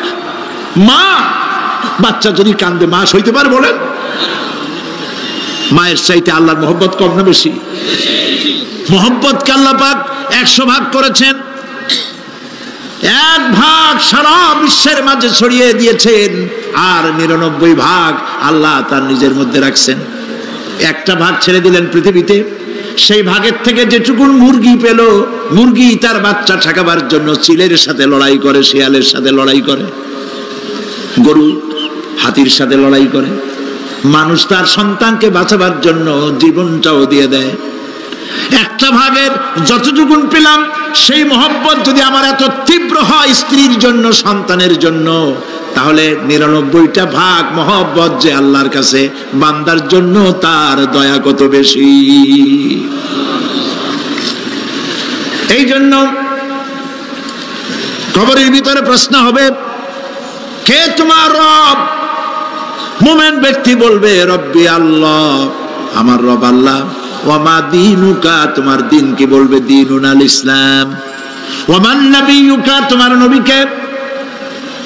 ওই লোক বলবে নবিয়ুনা মুহাম্মাদুর রাসূলুল্লাহ সাল্লাল্লাহু আলাইহি ওয়াসাল্লাম। হাদিসে এসেছে ওই সময় নবীজির চেহারা মোবারক দেখানো হবে, প্রশ্ন করা হবে মা কুনতা তাকুলু ফি হাদার রাজুল, এই লোক সম্পর্কে তোমার ধারণা কি? লোকটি বলবে হাদা নবিয়ুনা মুহাম্মাদুর রাসূলুল্লাহ সাল্লাল্লাহু আলাইহি ওয়াসাল্লাম। ইনিই তো আল্লাহ রাসূল, আমার নবী। সঙ্গে সঙ্গে গায়েব থেকে আওয়াজ হবে, ফাফরিশু বিল জান্নাতি ওয়ালবিসু বিল জান্নাহ। আমার ফেরেশতারা আমার বান্দার জন্য জান্নাতের বিছানা কবরের মধ্যে বিছায় দাও, আর আমার বান্দাকে জান্নাতের পোশাক পরায় দাও। জান্নাতের পোশাক পরায় দাও, জান্নাতের বিছানা বিছায় দাও, আর তার কবরটাকে প্রশস্ত করো। ইলা মাদ্দা বাসারা, যদ্দূর তার চোখের দৃষ্টি যায় অদ্দূর বড় বানায় দাও কবর। ফেরেশতারা বলবেন, নম কানাউমুল উরুস, দুলামিয়া যেমন বাসর সজ্জায় বউ নিয়ে ঘুমায়, তুমি আরামে ঘুমায় থাকো ইলা ইয়াউমিল কিয়ামা। ভাই সাহেব, এই পৃথিবীর সব ফাঁকিবাজি, মোহ, সব মোহ, স্ত্রী পুত্র পরিজন মাল ধন কিচ্ছু না, কোনো দাম নাই। আল্লাহকে ভয় করুন, আল্লাহকে ভয় করে চলুন। ভয় তো করতে পারলাম না। এত বড় একটা রমজান মাস চলে গেল, রোজা আসছিল তাকওয়া সৃষ্টি করার জন্য, সারা জীবন রোজা রাখলাম, মুত্তাকি হইতে পারলাম না। এটা ঠিক কিনা বলেন? সারা জীবন রোজা রাখলাম, মুত্তাকি হইতে পারি নাই। এখনো মিথ্যা কথা বলি, ওজনে কম দেই, খাদ্যে ভেজাল দেই। কথা ঠিক কিনা? মিথ্যা কথা বলতেছেন। মিথ্যা কথা বলা কবিরা গুনাহ, মিথ্যা কথা বলা সমস্ত গুনার মা। কথায় কথায় মিথ্যা বলা হচ্ছে। দোকানদারি করতেছেন, কষ্ট করে মাল কিনছেন, লাভের জন্যই তো কিনছেন, মিথ্যা কোন কেন? ওজনে কম দিচ্ছেন, ভেজাল দিতেছেন, ভেজাল দিয়া কম দিয়া কয় টাকা উপার্জন করবেন? আর কতগুলি খাইতে পারবেন আপনি? চাউলের মধ্যে তুষ দিলেন, কুড়া দিলেন, পাথর দিলেন। আহারে মুসলমান, কি কপাল পোড়া! ওজন দিতে গিয়া একটু খিস দিয়া ধরে যেদিকে পাথরটা, আর মালটা যেদিকে সেদিক টেটু নিচু করে দেয়। যে কেনে সে মনে করে মাশাআল্লাহ, লোকটা তো খুব ভালো, আমার তো বেশি দিছে। কিন্তু বাড়ি যেয়ে দেখবেন আপনারা 14 গ্রাম কম দিছে। ও 14 গ্রাম তো না, এখন তো গ্রাম বলে। আগে তো আমরা ছটক মটক বলছি, এখন গ্রাম বলে সুবিধার জন্য। এগুলি কি আমি বানায় বলতেছি না? কথা ঠিক। লাভটা কি? কি লাভ?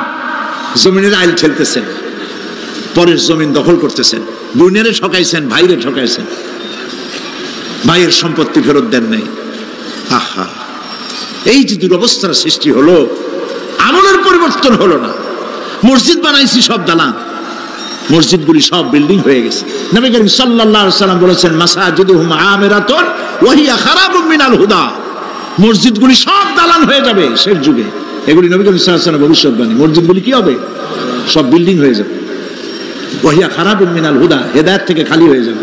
হেদায়েত নাই, খালি মসজিদ, building, tiles, mosaic, air condition সব আছে, হেদায়েত নেই। কবি বলতেছেন, मस्जिद तो बना ली है शब भर में ईमान की हरारत वालों ने, मन पुराना पापी रहा बरसों में नमाजी बनना सिखा। মন চাইছে তাড়াতাড়ি করে মসজিদ একটা বানাই ফেলাইছে, কিন্তু বছর বছর নামাজ পড়লো, মন সেই পুরানা পাপী রয়ে গেছে, সেই পাপ থেকে সে বাঁচতে পারে নাই। এই জন্য বিশ্ব কবি আকবাল বলেন, মসজিদ মে মরসিয়া খাহে কে নমাজি ন রহি, মসজিদ মে মরসিয়া খাহে কে নমাজি ন রহি, याने वो साहिबे औसाफ हिजाजी न रही। মসজিদ আটকানতেছে, আমার সেই নামাজি কই? যেই নামাজিরা যখন নামাজ পড়তো, পাখি এসে মাথার উপরে বসতো, পাখিতে বুঝতে পারতো না যেটা মানুষ না গাছ। সুবহানাল্লাহ। আর এখন ইমাম যদি নামাজ পড়তে আত্মাহিত পড়তে দেরি করে, ধীরে ধীরে পড়তেছে, পিছন থেকে সিগন্যাল মারা শুরু করে,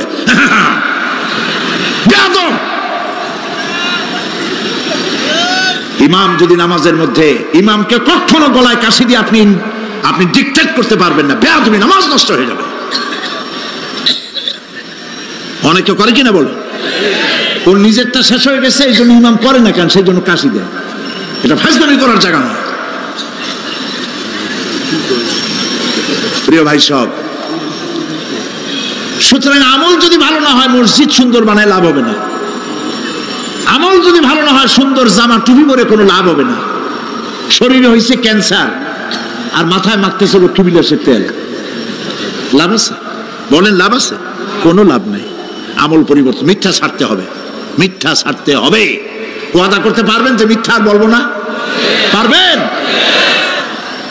ওজনে কম দেব না, ওয়াদা করতে পারবেন? জমিনের আইল ঠেলবো না, পরের হক নষ্ট করবো না, অহংকার করবো না, পারবেন? তাহলে জান্নাতের রাস্তা ক্লিয়ার হবে, নইলে ক্লিয়ার হবে না। ওয়াদা করি, বলেন ইয়া আল্লাহ। দুই হাত উঁচু করেন, বলেন ইয়া আল্লাহ, তোমার পবিত্র নামে কসম করি, ওয়াদা করি, যতদিন পর্যন্ত মালাকুল মউত আমার মাথার কাছে না আসতেছে, ফরজ নামাজ, ফরজ রোজা ছেড়ে দেব না।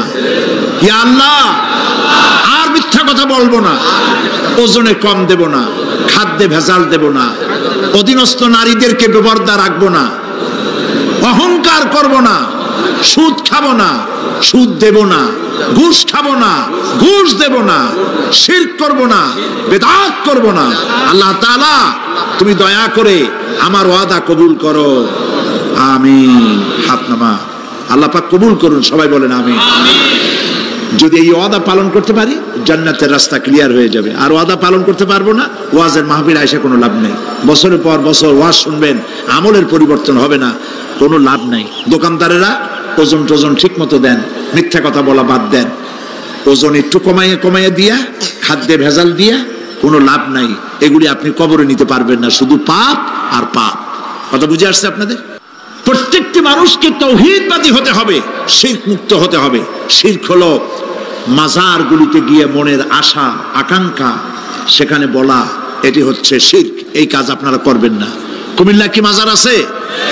আছে? কোন মাজারে যাবেন না, কোনদিন যাবেন না, কোন প্রয়োজন নাই। বিপদে পড়েছেন, উযু করবেন, মসজিদে চলে যাবেন, সুবহানাল্লাহ বলেন। মসজিদে গিয়ে 2 রাকাত কাজায়ে হাজতের নামাজ পড়বেন, আল্লাহর কাছে কাঁদবেন। মাজারে যিনি শুয়ে আছেন বিশ্বাস করেন, কোরআন শরীফ আমার সামনে, বিশ্বাস করুন, যিনি কবরে শুয়ে আছেন আপনাকে 4 পয়সার উপকার করতে পারবে না। মাঝখানে আপনি শিরকের গুনাহ নিয়ে আল্লাহর দরবারে হাজির হবেন। মাজারে টাকা দিবেন না, পয়সা দিবেন না, মানত করবেন না। মাজার একটা ব্যবসা। মাজার আজকাল কি? মাজার আর রস সব ব্যবসা। আপনারা এইসব কাজে যাবেন না। আগরবাতি, মোমবাতি, চাদর দেওয়া, মশারি দেওয়া, এগুলো মুসলমানের কাজ না। হিন্দু, খ্রিস্টান, বৌদ্ধ যা করে আমরা কি তা করতে পারি? জোরে বলেন, পারি? কবরে যদি একটু চিন্তা করেন ভাইরা, মাথাটা একটু খাটান, কবরে যদি চাদর দেওয়াই লাগে, তাহলে রাসূল করিম সাল্লাল্লাহু আলাইহি ওয়াসাল্লামের কবরের উপরে সোনার সুতা দিয়ে চাদর দেওয়া উচিত ছিল। তুলার সুতা না, সোনার সুতা। আর ওই রকমের দেওয়ার সিস্টেম হলে উম্মতেরা সোনার সুতা না, নিজের বুক নিজে ভাইয়া কলিজা পার করে রাসূলুল্লাহর কবরের উপর দিয়ে দিত। নবীর পরে সম্মান সাহাবায়ে কেরাম। সাহাবায়ে কেরামদের কবরের উপরে চাদর নাই, আগরবাতি নাই, মোমবাতি নাই, গোলাপ পানি নাই, গম্বুজ নাই। মাজার একটা হইছে, সেটার গম্বুজ বানাইতে হবে। কেন গম্বুজ বানাবে? দরকারটা কি? তওবা করুন, জিন্দেগিতে আর কোনোদিন মাজারে কোনো সাহায্য করবেন, 1 পয়সাও না। টাকা পয়সা দিবেন, টাকা পয়সা দিবেন, এতিমকে দিবেন, ভিক্ষুককে দিবেন, বিধবাকে দিবেন। পরীক্ষা দিতে পারে না, ফি দিতে পারে না, পরীক্ষা দিতে পারছে না, ওরে দেন। বাড়িতে চাল নাই, পানি পড়ে, ওরে দেন। অন্ধ মানুষকে দেন, লুলাকে দেন, এতিমখানায় দেন, মাদ্রাসায় দেন, টিউবওয়েল বানায় দেন যেখানে পানি নেই। এই সব কাজ করেন, সব হবে। সুবহানাল্লাহ কর। মাজারে, কোন মাজারে, আজকের মাহফিলে যত লোক হাজির হয়েছেন, কোন মাজারে কোন টাকা পয়সা, আগরবাতি, মোমবাতি, চাদর জিন্দেগিতে দেবেন না। কারা দেবেন না? হাত উঁচু করে দেখা। আলহামদুলিল্লাহ। হাত নামা, হাত নামা। এরপরে থামেন, থামেন। এরপরে দেশে আজ অশ্লীলতার সয়লাব আমরা দেখতে পাচ্ছি। গতকালও আলোচনা করেছি। গত 5 বছর যারা ক্ষমতায় ছিলেন, অভিনয় নিয়ন্ত্রণ আইন তারা তুলে ফেলেছিলেন। অভিনয় নিয়ন্ত্রণ একটা আইন ছিল, কতদূর অভিনয় করা যাবে, একটা মেয়ে তার কাপড় কতটা কমাইতে পারবে, নাচে গানে অভিনেতা অভিনেত্রী একসাথে কতটা জড়াজড়ি করতে পারবে, এর একটা নিয়ম কানুন আগের থেকে ছিল। সেই নিয়ম কানুন ওই 5 বছরে তারা আইন পাশ করে নিয়ন্ত্রণ আইনটা তুলে দিয়েছে। ফলে কাপড়েরও বালাই নাই, আর জলাজলির এমন সব ছবি যা কোনো মানুষের দেখার কোনো উপায় নেই, যেগুলি দেখলে চোখ সাবান দিয়ে ধোয়া লাগে। নাউজুবিল্লাহ বলে। বাংলাদেশ সুপ্রিম কোর্ট, বর্তমান সরকারের আমলে বাংলাদেশ সুপ্রিম কোর্ট সুমোটো আইন জারি করেছে, যে সমস্ত অশ্লীল ছবি করা যাবে না, অশ্লীল পোস্টার লাগানো যাবে না। আমি গতকাল এখানে বলেছি, কুমিল্লার ডিসি সাহেবকে আমি গত রাত্রে তার সঙ্গে আমি কথা বলেছি, তিনি একমত হয়েছেন কুমিল্লার কোন দেওয়ালে সিনেমার অশ্লীল পোস্টার থাকতে পারবে না। সিনেমা ব্যবসায়ীদের বলে দিবেন, আপনারাও বলে দিবেন তাদেরকে, সিনেমার ব্যবসা করো, অশ্লীল ছবি দেখাইতে পারবা না। বাইরে লেখা থাকবে একটার ভিতরে কাটপিস দেখাবা ইংলিশ ছবি। এই হারাম ব্যবসা, সিনেমার ব্যবসা যারা করে ওদের মতো কপাল পোড়া আকাশের নিচে জমিনের উপরে আর নাই। কারণ কি জানেন? কারণ কি? আরে বাবা থামো, কারণ কি সেটা শোনে। কারণ হচ্ছে মসজিদ যে বানাইলো, ওই মসজিদে যতদিন নামাজ হবে, জিকির হবে, তেলাওয়াত হবে, কিয়ামত পর্যন্ত যে পয়সা দিছিল সে সওয়াব পাবে।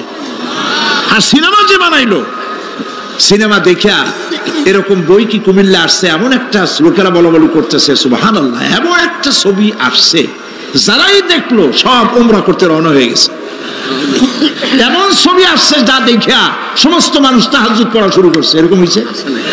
যত ছবি আসলো, ছবি দেখলো, পরের মেয়ে কেমনে হাইজ্যাক করবে, কেমনে ব্রিফকেসের মধ্যে বন্দুক রাইফেল গুলি ভাঙ্গে চুরে থুইয়া 10 তলার গ্লাস ভাঙ্গা লাভ দিয়ে পড়ে, খালের মধ্যে পড়ে, নদীর মধ্যে দিয়ে ফুড়িয়ে উঠে, পাহাড়ের উপর দিয়ে পরের মেয়ে নিয়ে দৌড় দিল। এই সব সন্ত্রাসী, ডাকাত, জেনাকার, বদমাশ তৈরি করা হয়। ঠিক না বলো? এই সিনেমা যারা বানাইছো, কান খুলে শোনো, এই সিনেমা যারা দেখতে আসলো, জোহরের নামাজ গেল, মাগরিবের নামাজ গেল, আসর গেল, এশার নামাজও গেল, ঠিক কিনা? এতগুলো নামাজ গেল, আর তারপরে চরিত্র নষ্ট করলো। চরিত্র নষ্ট করে ফিলসিবিল খাইলো, এরপরে চুরি করলো, ডাকাতি করলো, সন্ত্রাস করলো, জেনা করলো। বেটা তুই মর, যে সিনেমা বানাইছো মর, মরে দেখবি কিয়ামত পর্যন্ত এই সিনেমা দেখে যত লোকের চরিত্র নষ্ট হয়েছে সমস্ত পাপ মাথায় নিয়ে কিয়ামতে আল্লাহর দরবারে দাঁড়াতে হবে। সুতরাং সিনেমার ব্যবসায়ীরা কানে ধরে সিনেমার ঝাঁচা মেরে দূর করে দাও। যদি মুসলমান হও, মুসলমানের যদি জন্ম দিয়ে থাকে, সিনেমার ব্যবসা বাদ দিয়ে দাও। আল্লাহ রহম করুক, বলেন আমি।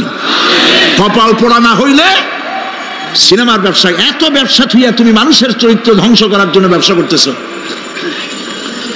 এরপরে আকাশ সংস্কৃতি, কে যাবে? আকাশ সংস্কৃতি ডিশ এন্টিনার মাধ্যমে, সাইবার ক্যাফে এগুলি বানায়া রাস্তার মোড়ে মোড়ে দোকান করে, কম্পিউটারের ভেতরে, ক্যাসেটের ভিতরে, ইন্টারনেট ইত্যাদির মধ্য দিয়ে অশ্লীল ছবি প্রদর্শিত হচ্ছে। রাস্তার মোড়ে মোড়ে উঠতি বয়সের যুবক যুবতী মেয়েগুলি নষ্ট হয়ে যাচ্ছে। নাউজুবিল্লাহ বলে। এগুলি জনগণকে ঐক্যবদ্ধ হতে হবে, এগুলির বিরুদ্ধে মোকাবেলা করতে হবে, সরকারকে এগিয়ে আসতে হবে অশ্লীলতা বন্ধ করার জন্য। কারণ আল্লাহ পাক বলেছেন, প্রকাশ্য এবং গোপনীয় সব রকমের অশ্লীলতা আল্লাহ পাক হারাম করে দিয়েছেন। অশ্লীল কোনো কাজ করা যাবে না। প্রিয় ভাই সব,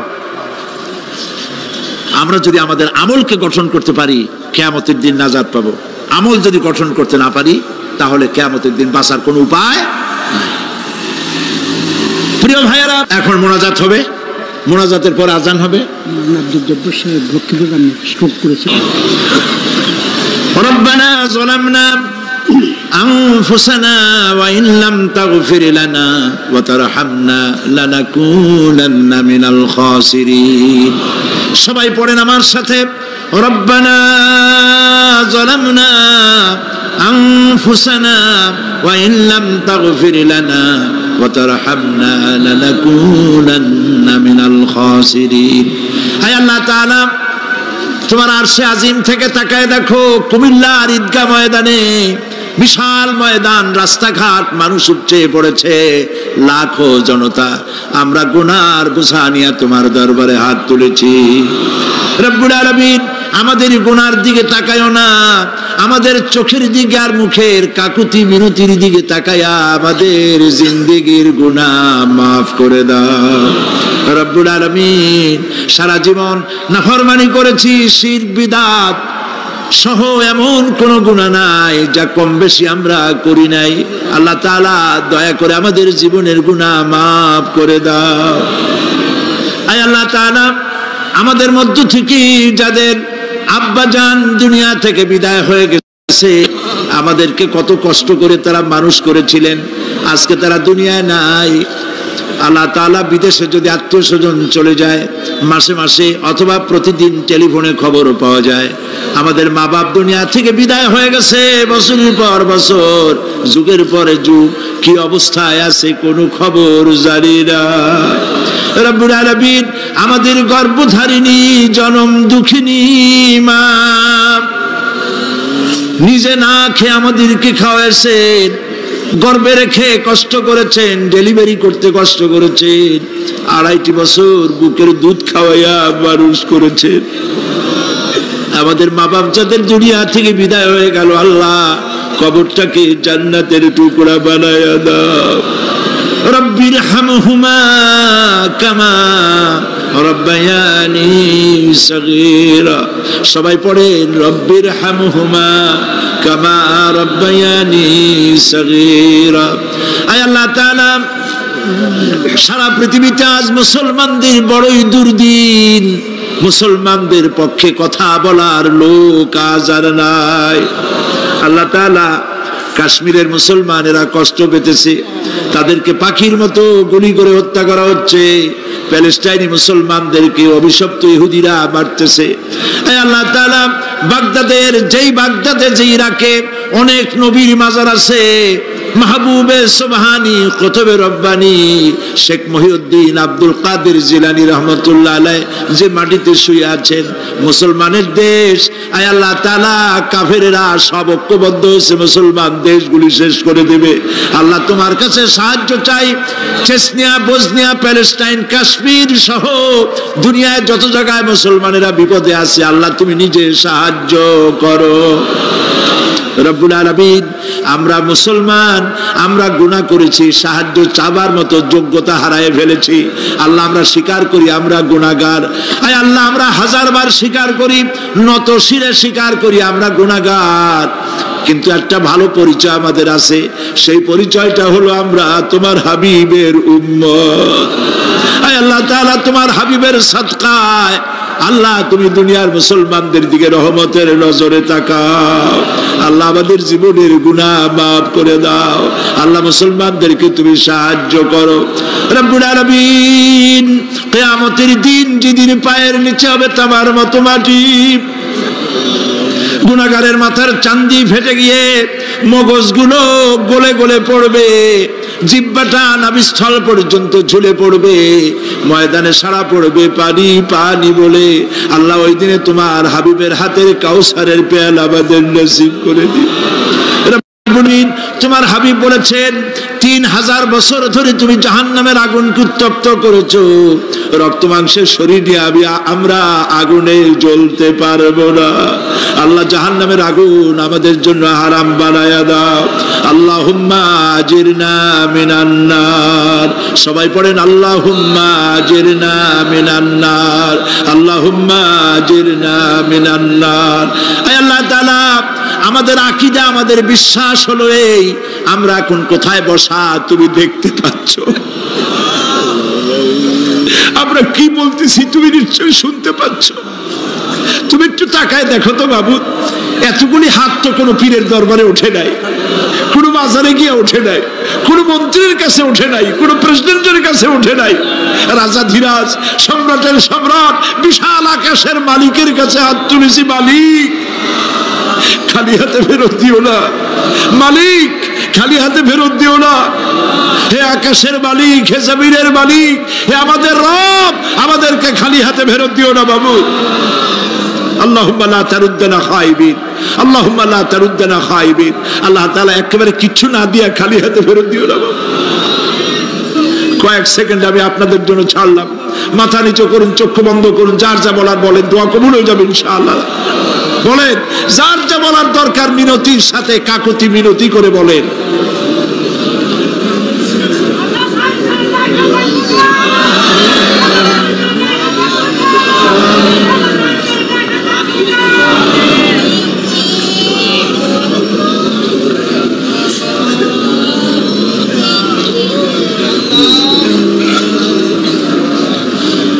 আল্লাহ তাআলা তোমার বান্দারা, তুমি তাকায় দেখো, আসামির মতো বসছে, কি চাইতেছে তুমি শুনতে পাচ্ছ। আমরা সবাই ভিক্ষুক, তুমি বলেছো ওয়াল্লাহু গানিয়্যুন ওয়া আনতুমুল ফুকারা, আমরা ফকিরের গোষ্ঠী আর তুমি গানি, আমরা ভিক্ষুক আর তুমি দাতা। আল্লাহ তাআলা আমাদেরকে খালি হাতে বেরোতে দিও না বাবু। এই মাঠ থেকে কেউ যেন গুনার বোঝা নিয়ে ফিরে না যায় বাবু। আল্লাহ তাআলা সিরাতুন নবী কমিটি প্রত্যেক বছর মাহফিল করতেছে, আল্লাহ তাদেরকে কবুল করো। আল্লাহ তাআলা জনাব এম এস চৌধুরী সাহেব বার্ধক্যে পৌঁছে গেছেন, তার স্ত্রীর প্রতি, তার প্রতি রহম করো। ওনার সাথে যারা আছে, কাজীদ্দিন মোহাম্মদ সাহেব, রব সাহেব সহ যারা আছেন, সকলের প্রতি রহম করো। আল্লাহ তাআলা এই কুমিল্লাকে ইসলামী আন্দোলনের দুর্গ বানায় দাও। শিবিরের যে ছেলেটি ক্যান্সার রোগাক্রান্ত হয়েছে, ডাক্তার বলেছে ৩-৪ মাসের বেশি বাঁচবে না, কিন্তু তুমি ভালো জানো। আল্লাহ পাক, আমরা এই ছেলেটির জীবন তোমার কাছে ভিক্ষা চাইতেছি বাবু, তুমি ভিক্ষা দিয়া দাও। আল্লাহ তাআলা এইভাবে যাদের কিডনি নষ্ট হয়েছে, হার্টের বাল্ব নষ্ট হয়েছে, তুমি মেহেরবানি করে তাদেরকে তা দিয়ে দাও। আল্লাহ প্রত্যেকের প্রতি তুমি রহম করো। আল্লাহ তাআলা আর একটা কথা বলি, তুমি তো সেই মহান সত্তা যার কাছে বেশি চাইলে অসন্তুষ্ট হও না। পৃথিবীতে সবাই বারবার চাইলে অসন্তুষ্ট হয়, তুমি বরং না চাইলে অসন্তুষ্ট হও। মাবুদ, তুমি দয়া করে আমাদের বিবি বাল বাচ্চা যা দান করেছো সবগুলিকে দিনদার বানাও, নামাজি বানাও, পরেশগার বানায় দাও। আমাদের সন্তানগুলি আমরা হেদায়েত করতে পারবো না, আমাদের স্ত্রীদের আমরা হেদায়েত করতে পারবো না। হেদায়েতের মালিক তো তুমি। তুমি দয়া করে আমাদের স্ত্রী, আমাদের সন্তানদেরকে হেদায়েত করো, মুত্তাকি বানাও, ইখলাস দাও, তাকওয়া দাও, তোমার ভয় দাও। আল্লাহ তাদেরকে হেদায়েত নসিব করে দাও। আয় আল্লাহ, আমাদের প্রিয় জন্মভূমি বাংলাদেশ, এর স্বাধীনতা, সার্বভৌমত্ব কিয়ামত পর্যন্ত অক্ষুণ্ণ রাখো। সীমান্ত এলাকায় ভারত বাংলা ভাষী ভারতীয় মুসলমানদেরকে উন্মুক্ত আকাশের নিচে ফেলে রেখেছে। তাদের খাবার নাই, পরার নাই, বন্দুকের নল তাদের দিকে তাক করে রেখেছে। আল্লাহ তাআলা ভারতের এই জালিম কাফের সরকারের হাত থেকে মুসলমানদেরকে রক্ষা করার জন্য তোমার কাছে আমরা ভিক্ষা করতেছি, দরখাস্ত করতেছি। আল্লাহ, ভারতের জালেম কাফের মুশরিক সরকারের হাত থেকে মুসলমানদেরকে বাঁচাও, রক্ষা করো। বাংলাদেশে এক শ্রেণীর লোকেরা বাংলাদেশের বিরুদ্ধে দেশে বিদেশে ষড়যন্ত্র আর অপপ্রচার করছে। আল্লাহ তাআলা এই হিংসুকদেরকে অপপ্রচার থেকে বিরত করে দাও। আল্লাহ তাদের হেদায়েত নসিব করে দাও। আল্লাহ তাদের হেদায়েত নসিব করে দাও। কপালে হেদায়েত না থাকলে এগুলির দুনিয়া থেকে গজব দিয়ে বিদায় করে দাও আল্লাহ তাআলা। রব্বানা তাকাব্বাল মিন্না ইন্নাকা আনতাস সামিউল আলিম ওয়া তুব আলাইনা ইন্নাকা আনতাত তাওয়াবুর রহিম। আয় আল্লাহ তাআলা, আমাদের দেশের সেনাবাহিনী, আমার দেশের বিডিআর, আমার দেশের পুলিশ বাহিনী, তাদেরকে দিন দাও, ঈমান দাও, চরিত্র দাও, ভালো রাখো। আল্লাহ তাদের উপরে তোমার রহমত নাজিল করো। রিকশাওয়ালা, ঠেলাওয়ালা, কুলি মজুর, কষ্ট করে যারা রুজি কামাই করে, আল্লাহ তাদের রুজিতে বরকত দিয়ে দাও। سبحان ربك رب العزة عما يصفون وسلام على المرسلين والحمد لله رب العالمين واجعل آخر كلامنا عند الموت لا إله إلا الله محمد رسول الله. السلام عليكم ورحمة الله.